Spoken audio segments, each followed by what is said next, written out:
I had truly attained what should have been the pinnacle for my goals, my desires.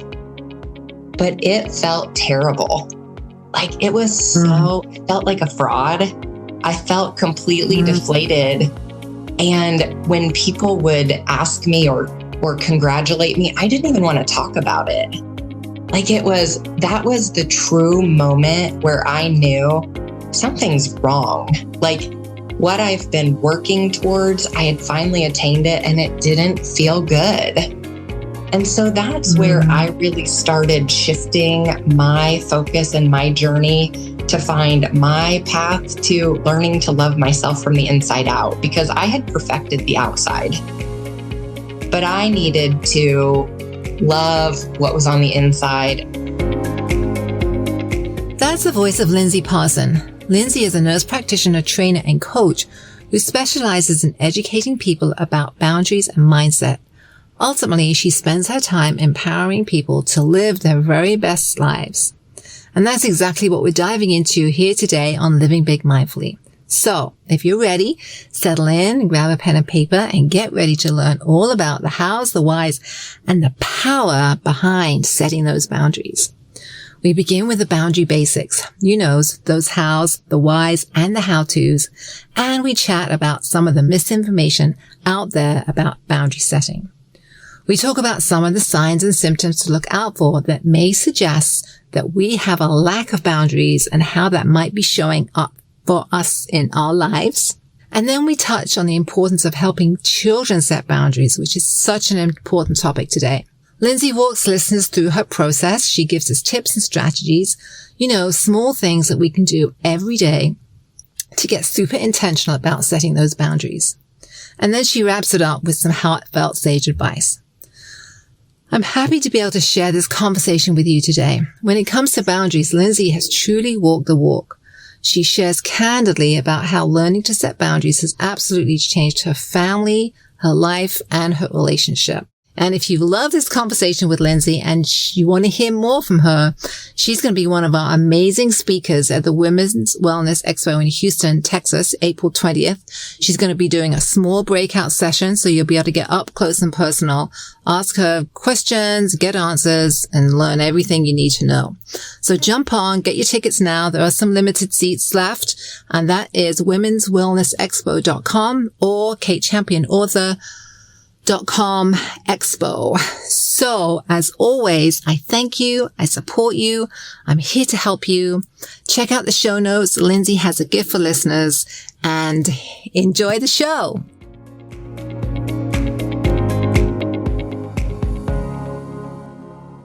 Hello, I am welcoming Lindsey Parsons to the show today. Hi, Lindsey. How are you? Hello, I'm lovely.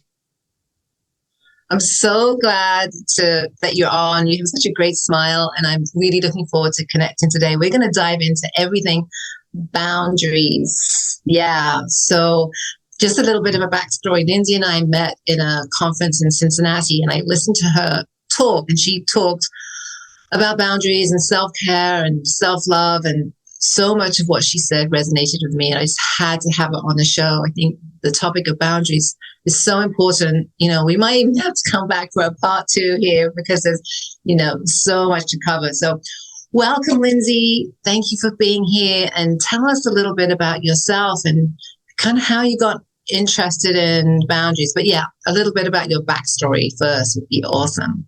Yeah, definitely. First, I want to thank you so much for having me on. It's an absolute honor. I love to talk everything boundaries. And so I'm really excited to share with your listeners some of the information that I have. To be honest, what led me here and how I got to this point really goes back to when I was very small. I had a fascination with supermodels on the cover of magazines. And when I would go to my grandma's house, I knew that she had a stockpile of magazines in her bedroom. So I would run to her bedroom, grab a red book magazine, and go hide behind the sofa.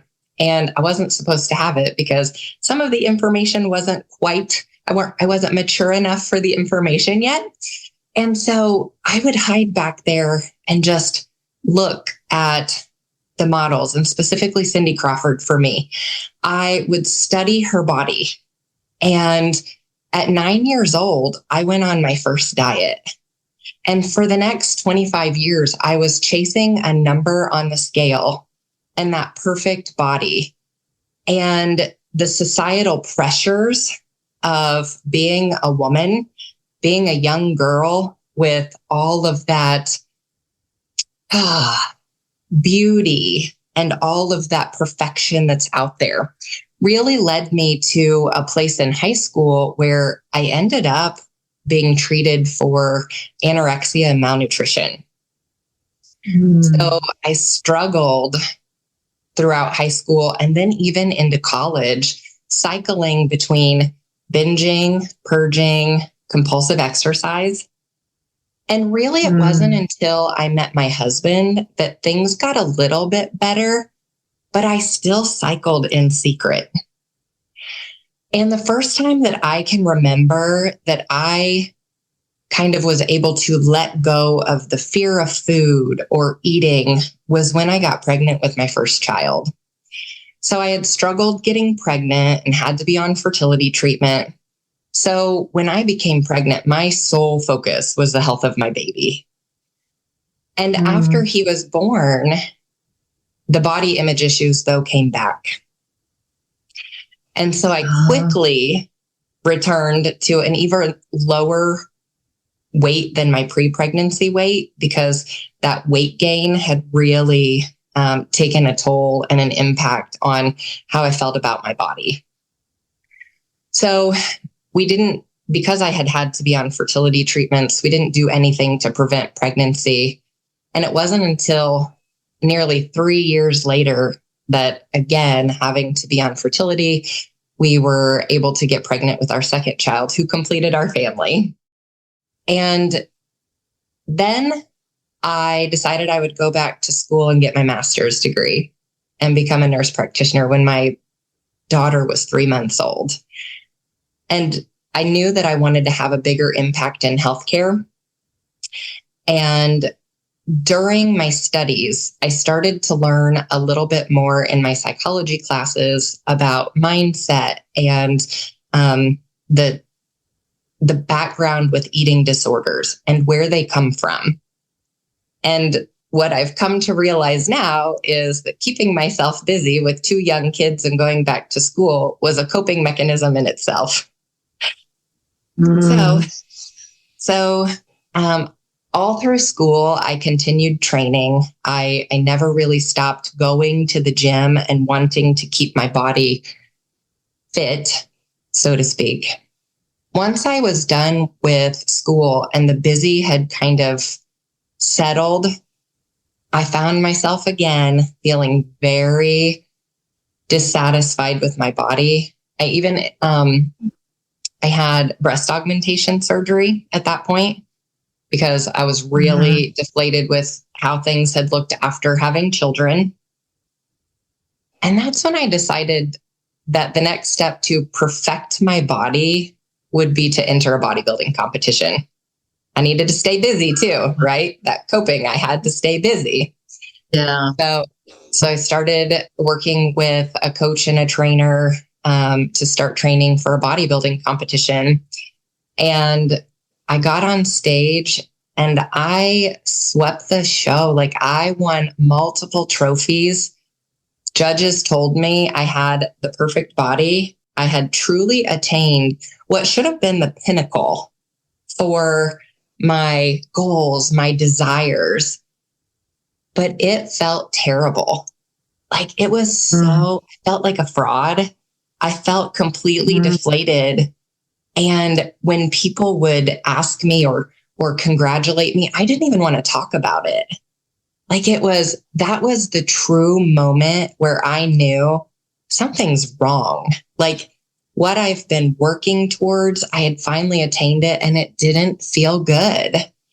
And so that's where I really started shifting my focus and my journey to find my path to learning to love myself from the inside out, because I had perfected the outside, but I needed to love what was on the inside and understand, what led me to this point And so I found my path and was able to heal myself.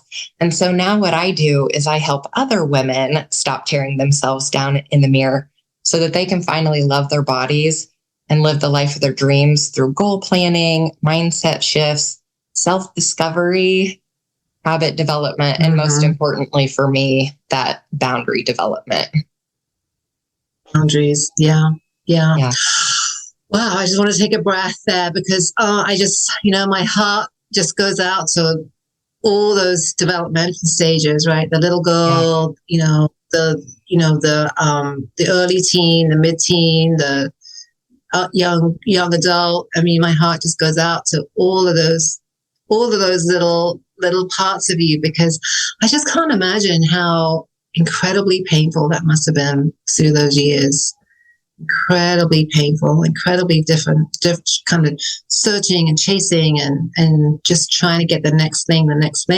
But yet I think I'm hearing just feeling so empty, right? So deflated, so much. I mean, frankly, self-loathing, right? Right. And then to hear you say, there was a moment where I really felt like I just have to begin to love myself from the inside out. So how was that like you just woke up one day and you just had this thought? Was it like a, universal download? I mean, how did that's a big shift for people, right? To have that awareness. How did you get that? How did that come to you? Yeah, it was actually going to it was knowing there was something wrong. So I started seeking out. I mean, I had grabbed some books and had learned a little bit through my master's studies. And so I started buying books and trying to learn on my own. But what I found is it's really difficult when you're in this such a deep despair and you know that something needs to change, but there's so much information. It feels so overwhelming to find your own way. And so I ended up going to a conference, like a 2-day seminar.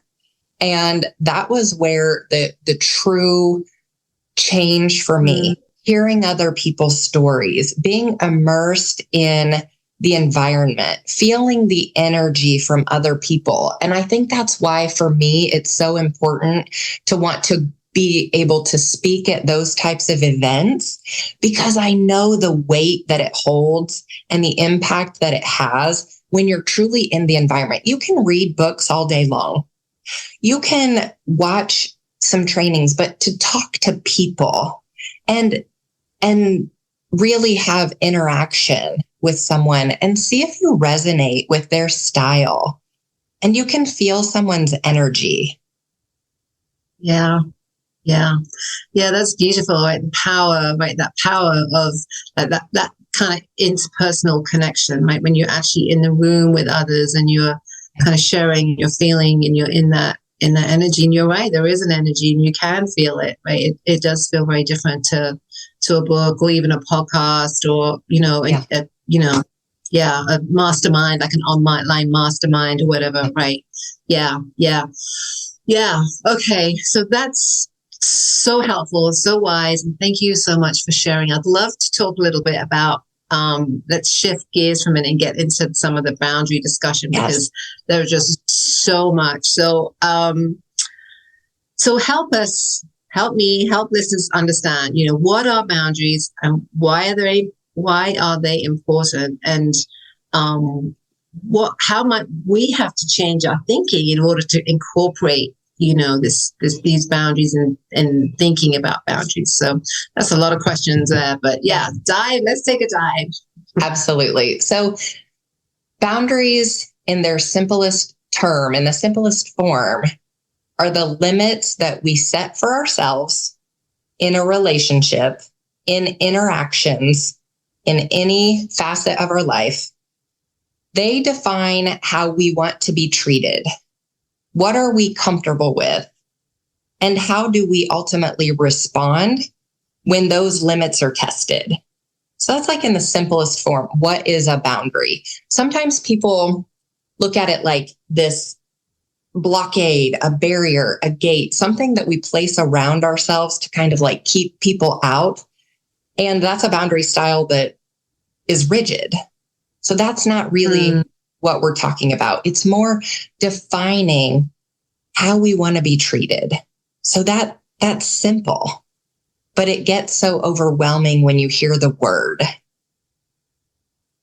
Yeah. So let me dive in there for a second, because I just want to actually reiterate something. So boundaries, actually, I love this language. Boundaries are limits that we set for ourselves, right? So they're not really about other people, right? They're really about, and you use the word set, and I might say it's the way of caring for ourselves. Yeah, right? Absolutely. Caring, right? Caring. Setting boundaries is a way of setting limits and caring for ourselves. And I also love that you talked about, I think you're right. I think a lot of people think of these boundaries as super rigid, right? I say no, and this is the way it goes. And, and honestly, that gets a lot of people into trouble, right? That gets, in the family systems and in relationships, that kind of rigidity really can be detrimental. So I'm really thankful to hear you talk about that. So what is a kind of let's maybe use the word healthy boundary. Give me an example of, kind of a healthy boundary we might set for ourselves. I think in a simple term is one that people don't think about is a time boundary. Like we think about it as like the mental and the physical, the emotional, but even as simple as when I get home from work, because it's been a busy, stressful day, I need 5 minutes to go change my clothes and become mom mode. I need that boundary of 5 minutes to shift gears. And my family knows, like, I can give you a quick hug. Hello, I'm home. Give me 5 minutes. I have to go switch gears so that I can get myself prepared to be in mom mode now. That's a simple boundary that people don't think about. You get home and you rush right into doing something else without giving yourself the time to decompress and be able to shift gears into what you're doing moving forward for the evening with your family. That's a beautiful example. And also it's an example that really feels like it cares for you, right? It's really putting your needs for that break, that 5 minutes to decompress. Why is that so difficult for women to do? I mean, I'm sorry to pick on women, but it seems like men don't have such a hard time with this. But why is it so difficult for women to do, right? To really, to do something simple, like take that 5 minutes. Why is that so hard? We set such high expectations for ourselves, but unfortunately, as a society, we set high expectations for what women are expected to do. We have children, we go to work, we run a household. There are so many expectations, and we feel like if we're not just go, go, go, we don't have enough time to get it done. And in reality, if you would slow down, so for you say that my example is to care for me, but I look at it too, it's helping me care for my family, because when I take those 5 minutes and I'm able to decompress and I can let go of the stressors from work and I'm not carrying them into my evening, I'm shifting gears, shutting off work mode, setting that on the shelf. And I know that I'm focused. I can play a board game with my kids. We can sit down at dinner. So it's hard because it sounds and feels counterintuitive to slow down because we've got so much to do. There's this long list. There are so many things that I have to get done. And it's a mindset shift that we really have to make to understand and to see that if we place things in a strategic organization and we have this shift of gears, it's easier to then move on to the next thing. You wouldn't go to the gym and not change your weight from doing a shoulder exercise to a leg exercise. Like you're not going to use, like we have to shift gears, and we have to do that with our time and our boundaries as well. But I think it's difficult because we set high expectations as a society. Yeah. And not to go off topic, I feel like women also have a lot of guilt. They feel a lot of guilt for, setting boundaries or putting themselves first or taking that 5 minutes or that 10 minutes. And I work a lot with that in people in my practice, women mostly, right, trying to get over this guilt thing. Yeah. So back to the boundaries. What if, you've really never set a boundary in your life and you've been, feeling pulled in a gazillion directions. You're run ragged. You're really not taking care of yourself. What might be a couple of things somebody could do to really think about, okay, let me look at my life and where could I start with maybe setting a boundary or two? Yeah, I think that one of the most important things when we start looking at learning more about or setting a boundary is that even before you're starting to think about having a conversation with someone, is that we have to get clear on our personal values. We have to look at what are my limits and what do I want from the relationship that I'm wanting to set a boundary in. So we get really. So give me an example. Give me an example of that. Yeah, give me an example if you can. Yeah. Okay. So I'm going to go back to the time one. Okay. So, okay. So it would be, I need to assess what is my value when it comes to time. Let's say I have a partner who doesn't like me to go do things with my friends, or gets really upset if I spontaneously say, hey, on the way home from work, I'm going to go grab dinner with a friend. And they kind of encroach on your time boundary. And so the value that you have is that you value your time alone, you value your friendships, and you value your hobbies. Like, you value having your individual personal time. When someone or this partner is pushing on the limit that you've set, you have that value, and it stresses you out because you need your personal time to be able to move forward. So what your value is, you value time. The limit is, I need to have enough personal time to decompress with my stress. And then what do you want from that relationship? Like, you love your partner, you want to spend time with them, but you need to have, what is the compromise that you're willing to make? And then you would have to look at, is it, I set a standard with my partner that if once a month, I agree that only once a month I will do a spontaneous thing. Otherwise, I'll tell my friend no. So that, and that boundary, that level, that expectation would be something that you feel comfortable with and you agree upon with your partner. But I think it's just that it's compromise, because it can't be, this is what I want, so you have to deal with it. We also have to look at, where can we compromise? Because there's other people's feelings that we have to take into consideration a little bit.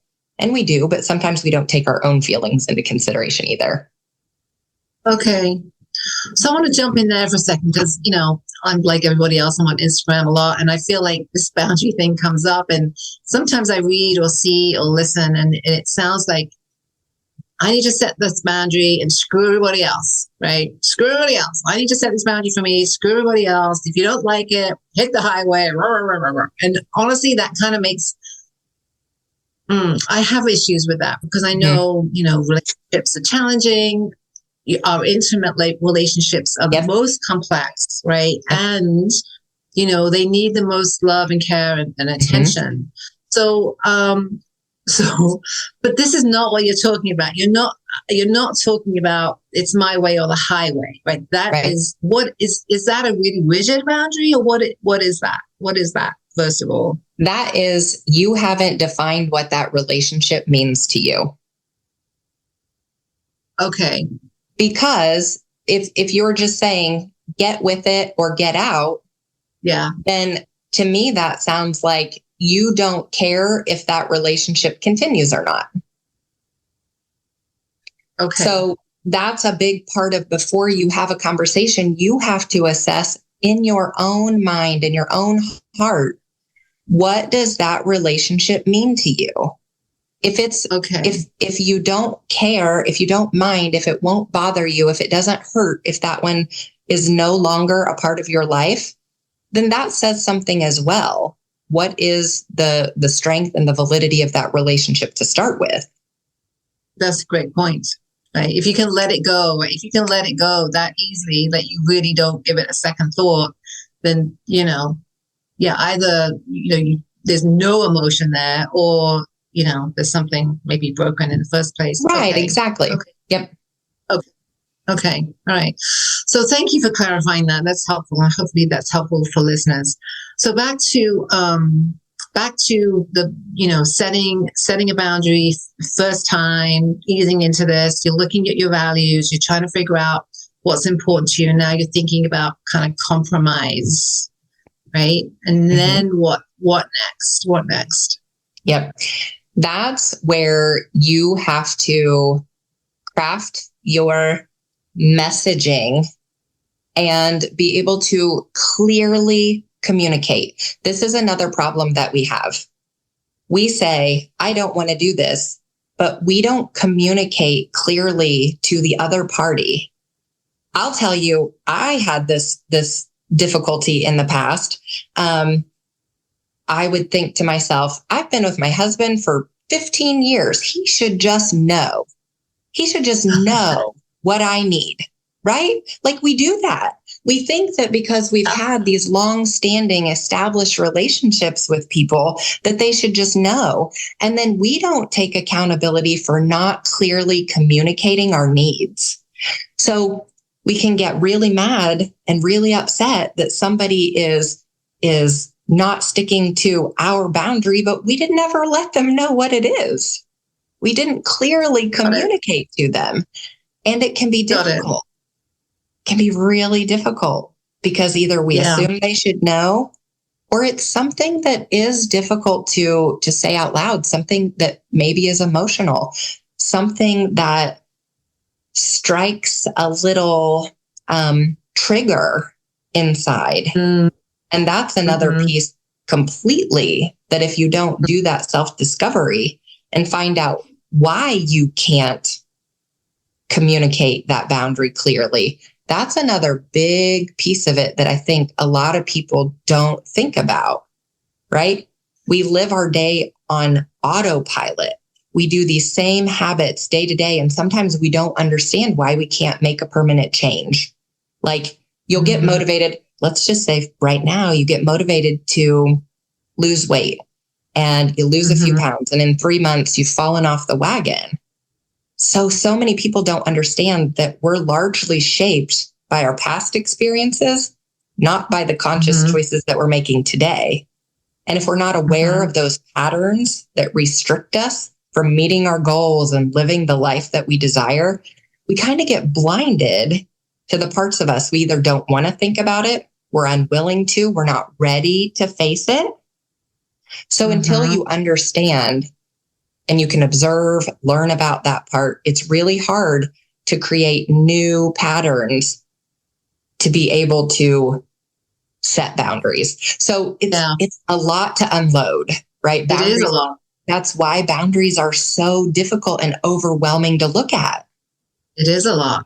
It's really complex, right? Now we're talking about, now it's like, so what's coming up for me as you're talking, I had over the years worked on this little part that would feel in my gut sometimes, that when I went to have a voice, for me, having about setting boundaries is also having a voice and owning your personal power and things like that. So really something I've been working on. And I was trying to set a boundary with somebody, and, just the thought of sitting down with this person and having this conversation, I would just feel like this little swirly little knot in my stomach, and a little bit of fear and a little bit of dread. And in the past, that would have stopped me.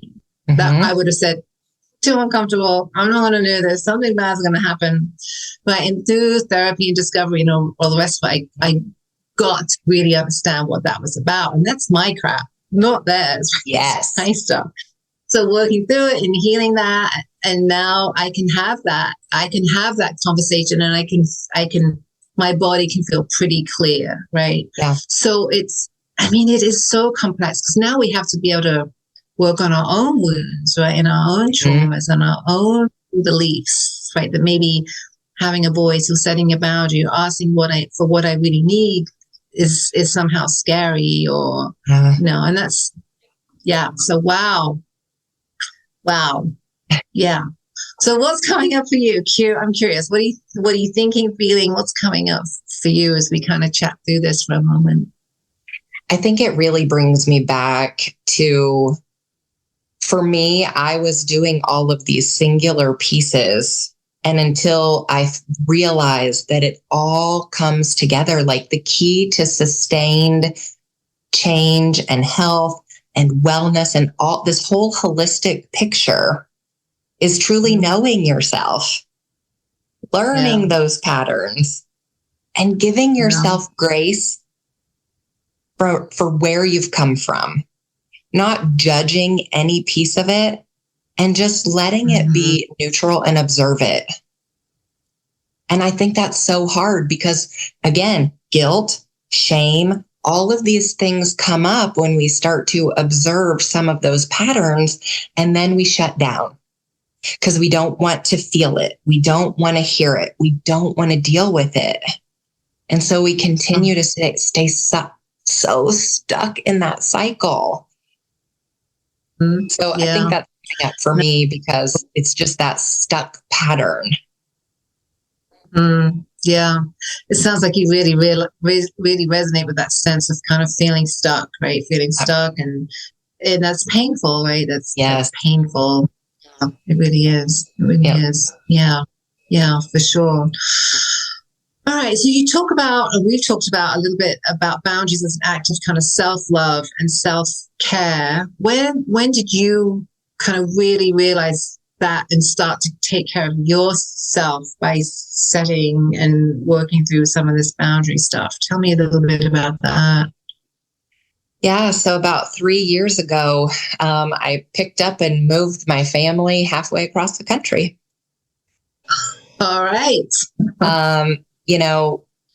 My husband and I, we really talked about some of the struggles and the rock bottom moments that we had, and that we needed to establish some very hefty, solid boundaries. And, for us, it was moving and being completely dependent on one another and being removed from an environment that was not helpful for our family dynamics, our marriage dynamics, and us as individual people being able to find ourselves. There was too much outside. Powerful. Yeah. Wow. That's powerful. How brave, right? How brave, how courageous. Sometimes looking back, it feels like it was, and I've got to tell you, I think about Miranda a lot. I didn't know her at this time, but talk about messy action. She says that a lot. And that's what I look back, and I would not change that decision for the world, because while it was one of the hardest things we have ever done, ever, so many unknowns, but we were just following intuition. We were, finally starting to feel like we were understanding that there was a bigger path and a bigger purpose. And that truly has led to where I am today. That big move, that big leap of courageous, bold faith has completely changed our lives, our marriage, my children. Like, it has been, it was incredible. So that was the big shift. It was a huge shift. That's a massive boundary, right? Because when we think about boundaries, we also can think about logistical and geographical, right? Yeah, that is huge, right? To realize that you're kind of in this this family, I'm assuming family, the system, right? That it just isn't working for you, right? And then together as a team, talking, figuring it out, and then setting some of that boundary with regards to we're going to move and change this structure. That's massive. So we had been working, it was a 3-year process. Like he and I had been working on setting boundaries and trying to do it. And that was when we knew we were at a point where it was like everything that we have done up to now, the boundaries we had attempted to put in place, that was where we just knew that we had to make a bigger change. And I think that's where people feel again stuck and like there is no option. And there are hard choices that you sometimes have to make just like that. But I wanted to show my children that you're never stuck. You are you have never committed yourself to a place that you cannot completely change gears. You can refocus. You can reinvent yourself. You're never stuck. Yeah. It's hard. Yeah. So let's just take that in for a minute. The fact that, it took 3 years, right, of pretty much constant kind of conversation and trying and setting and trying to figure this out, right? 3 years. I mean, that's a long time. And to the point where you realize that this is not working, right? For us, for me, for us, for our family. And then having to take another step and then moving, right? I mean, that's the ultimate boundary, isn't it? It really is. Well, this is something that I have not really shared, but we were at a point where it was going to be a big change either way. We were at a point where it was either going to be the demise of our marriage or it was going to be a big boundary shift. Like there was so much external influence on our family, our relationship, how we were raising our kids. It just was really, we had to decide. And that's where you have to look at how important are each relationships that you have in your life. And I have amazing relationships with my family now. It was the space that we needed to understand those boundaries, to understand what we needed to heal. And so, I mean, I would never, ever change anything that we've done. Wow. And what I'm hearing too is that it's, even though it was incredibly difficult and probably terrifying at times, right? Now I'm hearing you say it's better. It's better. Yeah. It's better for me. It's better for the kids. It's better for our marriage. And it's better for whatever you left, right? Family, or whatever. Yes. All the way around, right? Yes. It's better. Yeah. Healthy, stronger. Yes. Wow. More functional. But these are the things that are difficult to see, to have faith that making these changes will result in a better future. And so that's the mindset shift. That's the shift that we have to get people to. That's the place that's very, very difficult. So I think it's a bigger shift than I think we could unload in an hour. Yeah, absolutely. But you make a really great and valid point. Yeah. You make a great point. Yeah. So let's just take a breath. I just want to check in with you. How are you doing? What's coming up? What are you feeling? This is probably difficult and emotional and connecting with a lot. So I do want to check in with you for a moment. Thank you. I really appreciate that because it's rehashing a few things. I kind of went back to that 5 years ago, almost 6 now. 2018, it was a really rough go. And so it definitely brings up some emotions. I'm grateful that I have tools now to be able to regulate those. And it doesn't trigger me nearly like it would have in the past. There would have been times I would have been taken to tears thinking about some of the struggles that we went through.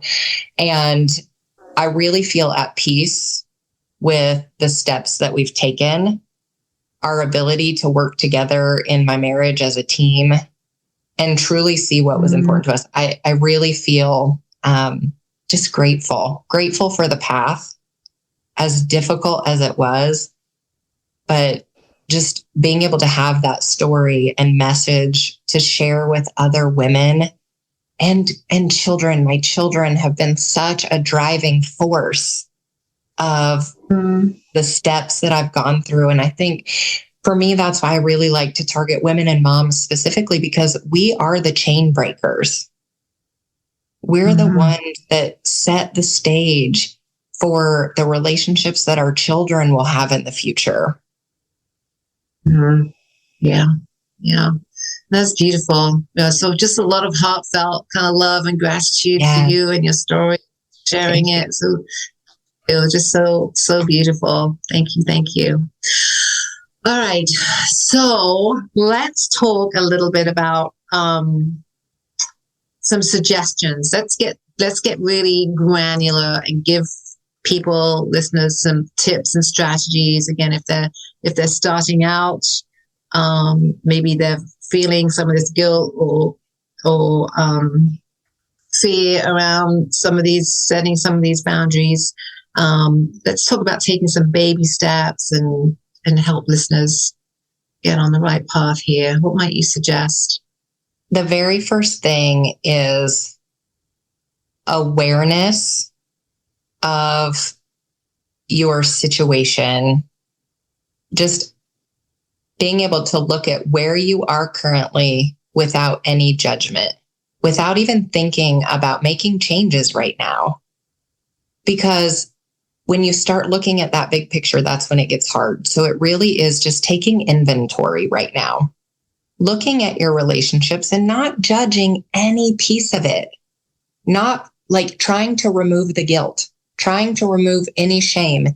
Everything that has happened to right now, you cannot change one piece of it.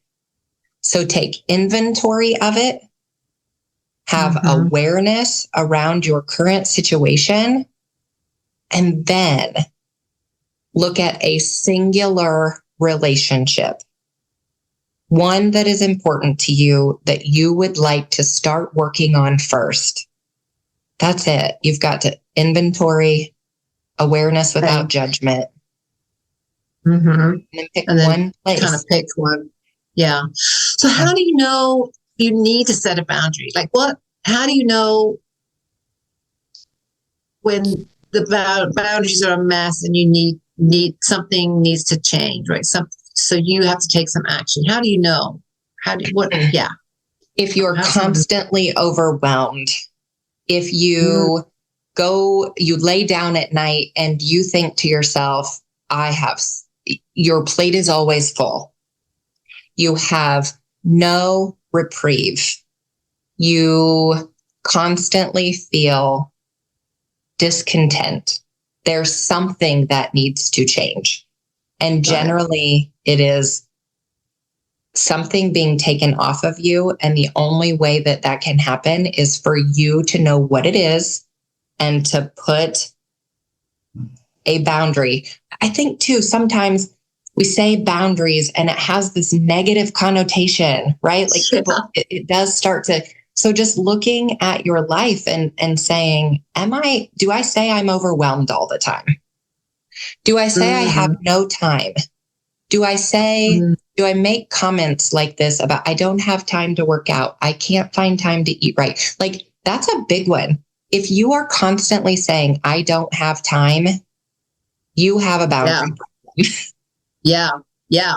No, I love that. I love that because I think you're right. And I'm going back to kind of the people I work with a lot. And so if you're feeling a lot of anxiety, the sense of overwhelmed, it's the sense of being pulled in a gazillion directions and not having time sometimes to even pee during the day, right?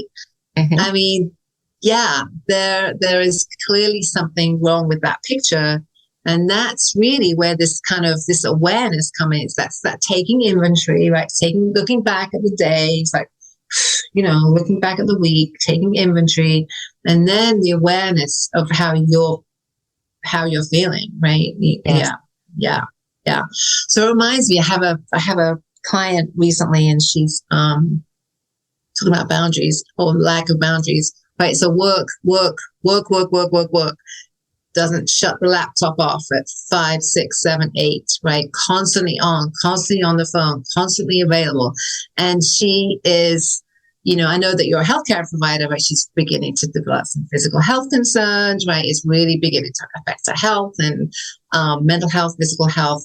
But yeah, we've talked a lot about boundaries, right? Let's put a stop in at the end of the day. How do you not check your email or not respond on the weekend? But those are boundaries, right? Those are boundaries. Yeah. Limits. Yep. Limits. Absolutely. Yeah. And those can be shifted when we look at what are we doing with our habits. So it's all connected, right? Mm-hmm. Mm-hmm. So a boundary that I have just specifically like that is for my work, I check my email twice a day. That's it. I'm not getting derailed during the day. So I tell people, if you have an urgent matter, then call me or text me. Email will get checked first thing in the morning and right before I leave the office. That's a boundary I put in place. It's simple. Mm-hmm. For me, it's it sounds like it's very difficult to do, but if you just communicate it to people. Yeah. If you want a response to an email, it's going to be at 8 a.m. or 4 p.m. If you need me urgently, text me. Yeah, got it. Yeah, I have boundaries too. I don't respond to emails after like 5 on Friday and before 9 on Monday. Yeah.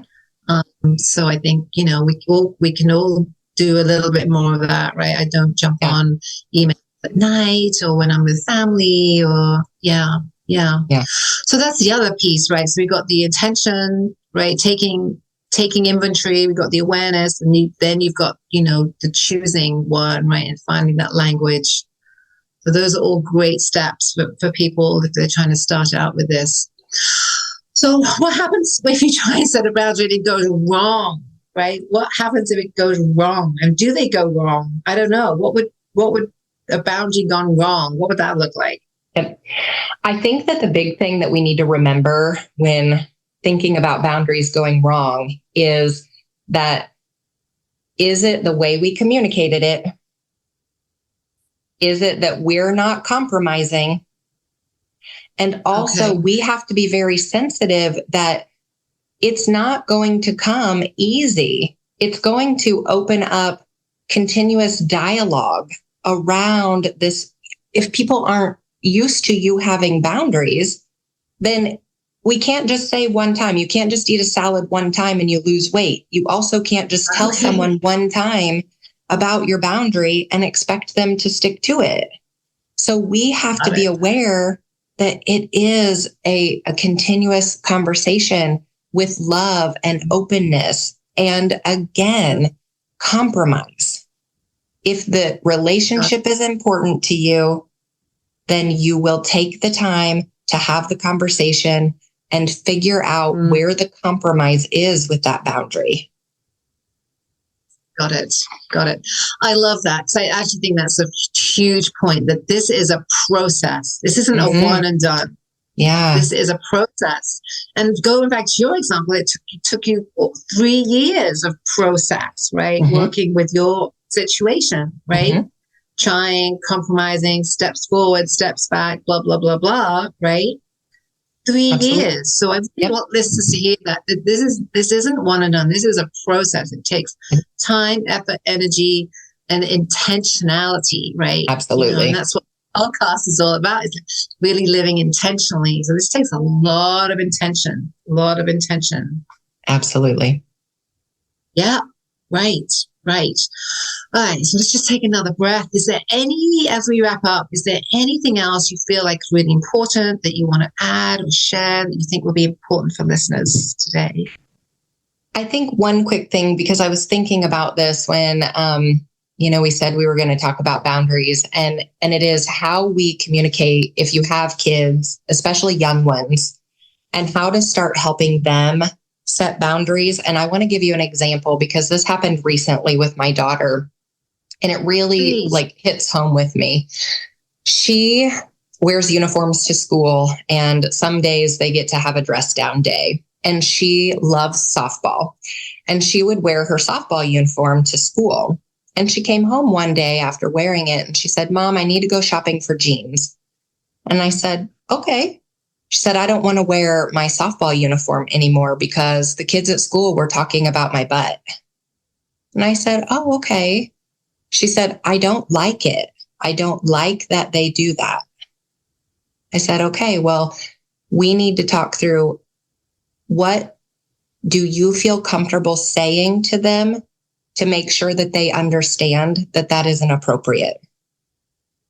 And right then in the moment, I needed to communicate with her that you need to go to school. And if they say something again, you ask them, "Please don't talk about my body. It makes me uncomfortable." And if they don't respond, you need to tell the teacher. That right now at 11 years old, I want her to understand that she does not have to accept comments from other people about her body. That is a boundary she is worthy of having in place, and she can openly communicate that. And supporting them. Wow. Wow. That's the chain that I want to break. I want her to always feel comfortable and confident with who she is, and that no one is allowed to make her feel uncomfortable with the words that they're saying. We also talked about how we can't change other people's behavior, and that if they continue, that we have to then, know that it's okay, this is their behavior. But, being able to right now start openly communicating and knowing how to say those words and feel comfortable and confident and know that mom is supporting her and that she can come to me if she's uncomfortable. That's beautiful. And man, I'm thinking we need that so badly, right? With school today and kids, and the amount that they're facing every day. Yeah. But I can tell you, I can look back and know that 8 years ago, I was not in a position to be able to support her. So that's where I place the importance of women healing and having the ability to place those boundaries so that we can teach our children how to do it. Yeah. And really breaking some of those cycles, right? Yeah. Some of those multi-generational cycles that, we all have, right? Nobody gets to escape that, right? No, we don't. So it's being brave enough to take the steps to heal yourself for the future generations.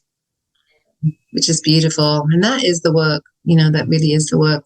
We get to do that, again, with that self-awareness and the courage and all the rest of it. And people like you that are trying to help kind of spread the word and help people really understand this. Support people. So thank you, thank you for all this amazing information and everything that you're doing. And I appreciate the heartfelt stories too, because I think that really makes a difference, right? When you've really had a lived experience. Yeah. So that's beautiful. Thank you. So my last question I ask everybody is, if you had one piece of sage advice, right, about kind of living intentionally to share with listeners, what would that be? I love this question. And for me, living intentionally is about making choices that align with your values, your aspirations, and your authentic self.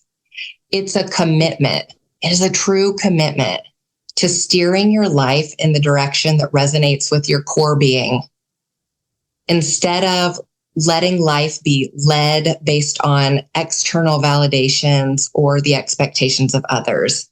It's consciously choosing not to settle and doing the very hard things that are required to live the life of your dreams. Yeah, that's powerful. Really powerful. Well said. Really well said. Yeah. Thank you. So where can listeners find you? If people want to connect and learn more, where can listeners find you, Lindsey? Yeah, I'm all over social media. So Facebook, Instagram, and TikTok, Lindsey Parson. I co-host a podcast with another girl, Brittany. She's amazing. We share our stories of being completely opposite and how we found our path to health and healing. So it really is, the steps that we took to get to where we are, some of those hard stories. And, we talk about the different pieces of your self-development journey. So that's called, What Are We Doing Here? And it was just kind of a catchy, why are we doing this? What are we doing here? What are we, what's our purpose? And then I would love to share a free gift with your listeners. And it is actually a document that is Boundaries for Beginners. And it's a guide that helps people to understand the different types of boundaries, identify the types of boundaries that they're using, how to start looking at establishing boundaries, and even some gentle phrases to use when communicating their boundaries, because no is a complete statement. No is a complete sentence, right? So if they are interested in that, they can grab it at lindseyparson.com/gift. Awesome. And I will put all those links in the show notes. Yeah. But I do want to do a quick plug. If you want to hear more from Lindsey, she's going to be speaking at our Women's Wellness Expo in Houston in March. So she's going to do a whole breakout session, and she's going to be sharing all this good stuff in that one-on-one intimate kind of community. So please, if you haven't bought your tickets yet, and just make sure you jump on and get registered for that. Again, that's going to be March 16th, that Women's Wellness Expo in Houston. So I'm really excited to see you there too. Yes, I am so incredibly excited for that. Again, that's where I started this journey. And so I think it's so important for that one-on-one in-person interaction. I absolutely cannot wait to interact with the guests there. So looking forward to that. Awesome. So thank you. I really appreciate you and all your wisdom and all your time today. Thank you so much, Lindsey. It's been an absolute pleasure. Absolutely. I'm so grateful for you having me here. Thanks so much for listening. I truly appreciate you and your time. I love to hear from listeners, so connect with me at katechampionauthor.com. Remember to grab your free hiking guide, and please take a quick moment to rate, review, and subscribe to the show. Thanks so much. Take care. Until next time.